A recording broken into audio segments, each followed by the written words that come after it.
कल्याण येथे सूचक नाका परिसरात एक श्वान दगडाच्या खदानीत 50 फूट खाली पडून एका दगडाच्या कपारीत अडकल्याची माहिती वॉर बचाव पथकाचे अध्यक्ष श्री योगेश कांबळे यांना मिळताच तातडीने त्यांनी बचाव पथकाला प्राचारण केले व त्वरित रेस्क्यू ऑपरेशन सुरू केले।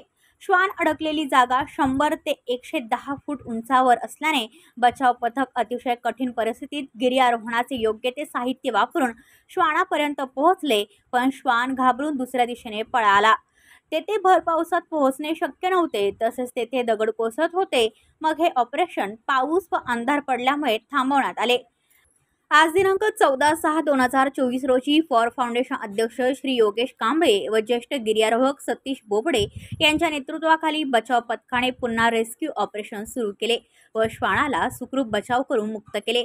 या बचावात तन्मय माने यांनी धाडस करून खाली उतरून श्वानाचा बचाव केल्याचे अध्यक्ष योगेश कांबळे यांनी सांगितले। तसेच इतर तांत्रिक मदत सर्व सदस्यांनी केली। त्यात प्रेम आहिर, पार्थ पठारे, चेतन चव्हाण, रोमा त्रिपाठी, विद्याधर वेखंडे, लितेश शेजवळ, विनायक पवार, श्लोक देशमुख हे समाविष्ट होते। तसेच पॉज संस्थेचे प्रमुख श्री निलेश भणगे सुद्धा त्या ठिकाणी उपस्थित होते। ब्युरो रिपोर्ट कल्याण, आपले वृत्तप्रहार।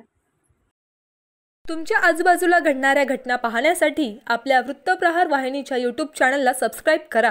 तसेच नव्या व्हिडिओची नोटिफिकेशन मिळवण्यासाठी बाजूला असलेल्या बेल आयकॉनवरती क्लिक करा। प्रत्येक बातमीला लाईक करा आणि शेअर करा।